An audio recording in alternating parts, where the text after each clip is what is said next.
Mar Elias college Kottappadi നിങ്ങളുടെ ഭാവിക്ക് ഒരു ഉറച്ച അടിത്തറ. മനോഹരമായ ക്യാമ്പസ്, ആധുനിക ICT സൗകര്യങ്ങളോട് കൂടിയ ക്ലാസ് റൂമുകളും മികച്ച ഇൻഫ്രാസ്ട്രക്ചറും ചേർന്ന് ഗുണമേന്മയുള്ള പഠനാന്തരീക്ഷം. പഠനത്തോടൊപ്പം കലാകായിക മേഖലകളിലും ഒരുപോലെ പ്രാധാന്യം നൽകി വിദ്യാർത്ഥികളുടെ കഴിവും ആത്മവിശ്വാസവും വളർത്തുന്നു. 100% പ്ലേസ്മെന്റ് അസിസ്റ്റൻസ്, ഇന്റേൺഷിപ്പുകൾ, സ്കോളർഷിപ്പുകൾ, ഇൻഡസ്ട്രി റെഡി ആഡ് ഓൺ പ്രോഗ്രാമുകൾ എല്ലാം ഒരു കുടക്കീഴിൽ. മാർ ഏലിയാസ് കോളേജ് കോട്ടപ്പടി. ശരിയായ തിരഞ്ഞെടുപ്പ് നല്ലൊരു ഭാവിക്കായി. ലോക പരിസ്ഥിതി ദിനാചരണത്തിന്റെ ഭാഗമായി എഡ്രാക് കൊച്ചി മേഖലയുടെ ആഭിമുഖ്യത്തിൽ പരിസ്ഥിതി ദിനാചരണം സംഘടിപ്പിച്ചു.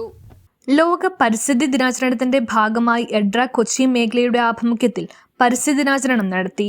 Division councillor Shiny Mathew Fort Kochi Santacruz school ഗ്രൗണ്ടിൽ വൃക്ഷത്തൈ നട്ടുകൊണ്ട് പരിസ്ഥിതി ദിനാചരണം ഉദ്ഘാടനം ചെയ്തു. എഡ്രാക് കൊച്ചി മേഖല president KP Alexander, general secretary doctor Anoop Francis, വനിതാ president Betsy Blessy, secretary Anitha Fernandes, മേഖലാ ഭാരവാഹികളായ VS Henry, Parvez, Omana Jolly, Royden, TK Sasi, മേഖലാ കമ്മിറ്റി അംഗങ്ങളും പങ്കെടുത്ത ചടങ്ങിൽ ഡിവിഷൻ കൗൺസിലർ ഷൈനി മാത്യു പരിസ്ഥിതി ദിന സന്ദേശം നൽകി. മേഖലാ president KP Alexander, doctor Anoop Francis, Betsy Blessy, VS Henry, Govind Bhatt, EDRAC ജില്ലാ സെക്രട്ടറി IJ ജോളി തുടങ്ങിയവർ ആശംസകൾ നേർന്ന് സംസാരിച്ചു.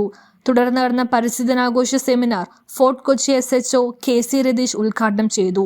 Fort Kochi police sub inspector Anjana R മുഖ്യാതിഥിയായി പങ്കെടുത്തു. വിവിധ റെസിഡൻസ് അസോസിയേഷനുകളിൽ നിന്നുള്ള പ്രതിനിധികളും ഫോർട്ട് കൊച്ചി ജനമൈത്രി അംഗങ്ങളും സെമിനാറിൽ പങ്കെടുത്തു. News bureau, fort Kochi.